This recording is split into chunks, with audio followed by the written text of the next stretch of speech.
Hello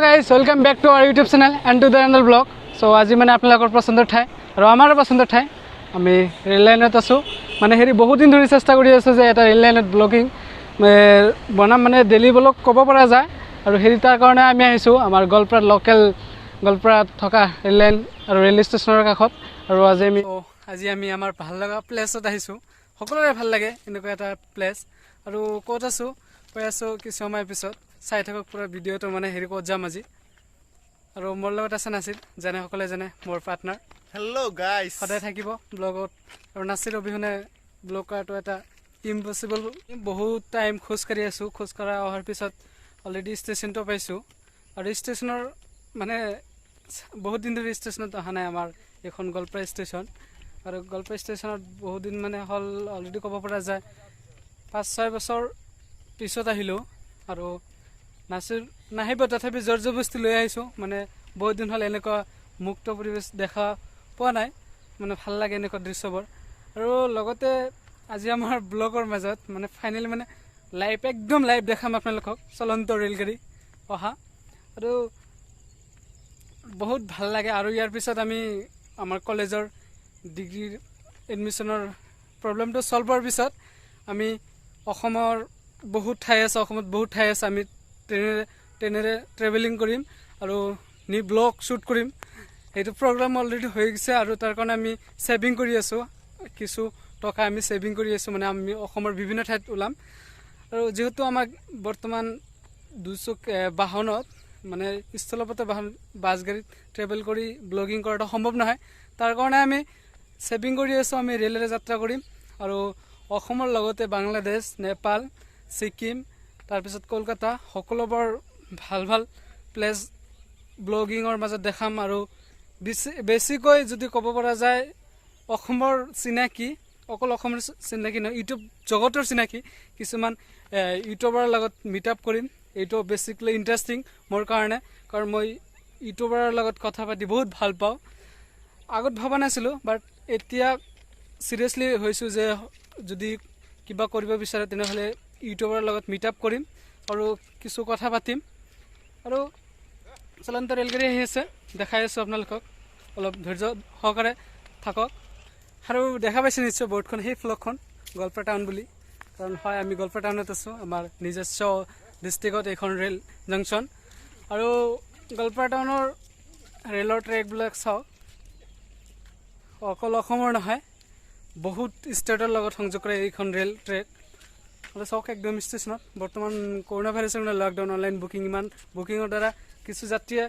rail যোগাযোগৰ মাধ্যমে চলাচল কৰে বাট ডেফিনেটলি ক'ব গ'লে মানুহ নাই ষ্টেচনত যথেষ্ট ভিৰ কম একদম ভিৰ কম আৰু চাওক এখন ৰেল লাহে লাহে আগবাঢ়ি আছে পুৰা দেখাম আৰু নিজেও উপভোগ কৰিম ফেণ্টাষ্টিক বহুত দিনৰ পিছত দেখা নাই চাওক ৰেলখন আহিছে ये क्या है भाई ये तो वो हिंदी डायलॉग हो गया क्या हो गया खोदा पहाड़ निकला चूहा ये तो ट्रेन नहीं है सिर्फ आगे का डिब्बा है जो इंजन होता है वो है यहाँ पे কিমান দুৰ্ভাগ্য মই ভাবিছিলো যে এটা ৰেল আহি আছে আপোনালোকক দেখাম বাট ডেফিনেটলি মানে চাওক এটা ডাব্বা আহিছে জাষ্ট এটা ডাব্বা কিবা সাৰ্ভে চলি আছে ट्रेन का तो गाल मतलब हिंदी तेरा डायलॉग है खोदा पहाड़ निकला चूहा तो ये वो हो गया চাওক গোৱালপাৰা টাউন এইখন আছে গোৱালপাৰা ৰেল ষ্টেচন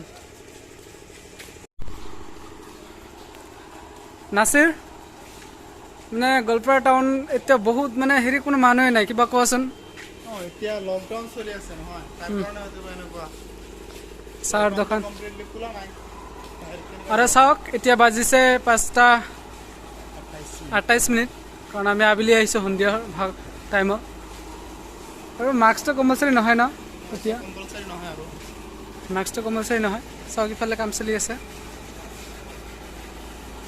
আৰু এইটোৱে কৈছিলোঁ মানে ৰেল আহি আছে বুলি কৈছিলোঁ বাট ডেফিনেটলি বেড লাক কোনো ট্ৰেইন নাই আৰু এইটো যে দেখা পাই আছে ইয়াৰ পৰা দেখাম একদম তলৰ দৃশ্য আমি কেনেকুৱা লাগে গোৱালপাৰা ষ্টেচনত আমি উঠি আছোঁ শ্ৰী বগাই নাছিৰ কিমান কিলোমিটাৰ হ'ল খোজ কঢ়া?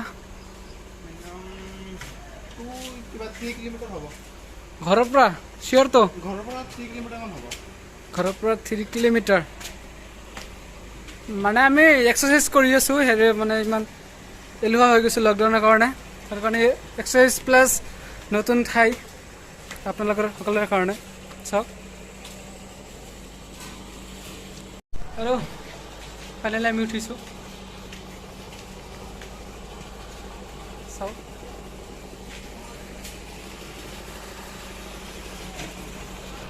যথেষ্ট হেৰি ছানছেট মানে আবেলি হৈছে কাৰণে ছানছেটৰ প্ৰব্লেম হৈ আছে অলপ। ছানছেট মাৰ যাব চাইছে। আমি গোৱালপাৰা ষ্টেচনত আছোঁ আৰু যথেষ্ট মানে উচ্চতাত আছোঁ আমি। বাট মোৰ ক'বলৈ লাজ লগা নাই, বাট ইমান ওপৰৰ পৰা মই তলফালে যদি চকু দিওঁ বাগৰি যোৱাৰ সম্ভাৱনা আছে। বাট বহুত ভয় কৰোঁ একচুৱেলি, সঁচা কথা। মই ইমান ওপৰত উঠিব পৰা নাই, সেইকাৰণে আজিলৈকে মই গছত উঠিব মানে গছ বগোৱা শিকা নাই। মানে গছত একেবাৰে উঠিব নোৱাৰোঁ। ইমান ওপৰৰ পৰা যদি চালে হঠাৎকৈ মূৰটো ঘূৰাই, সেইকাৰণে উঠিব পৰা নাই। চাওক একদম এইফালৰ পৰা দেখাই দি আছোঁ।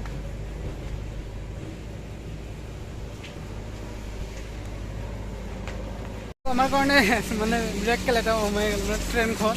চাওক কিমান দীঘল ট্ৰেইনটো, মানে হাঁহি উঠি আছে এতিয়া মানে।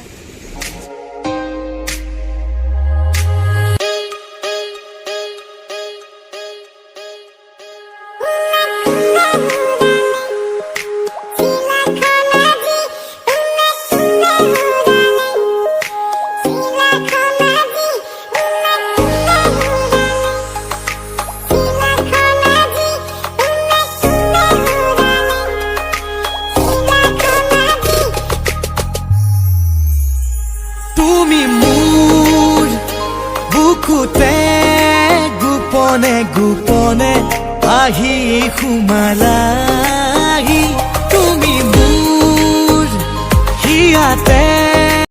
তো ফাইনেলি বন্ধ হ'ল, মানে ট্ৰেইন মিছ কৰাৰ পিছতো কপালটো ভাল।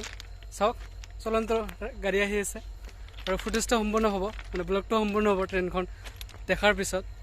চাওক একদম লাহে লাহে বাঢ়ি আছে। যত্ন কৰিম দেখাবলৈ চলন্ত ৰেলগাড়ী first time back to back আমাৰ চেনেলত।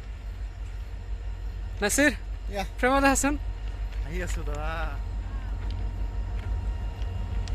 চাওক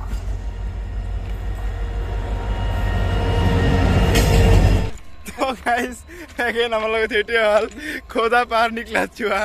এগেইন দুটা ডাব্বা আহি গৈছে ইয়াত, বাকী ডাব্বা ক'ত বাহিৰি থৈ আহিছে। বাকী ইতিহাস। তো আজিৰ কাৰণে এইখিনি, বাই।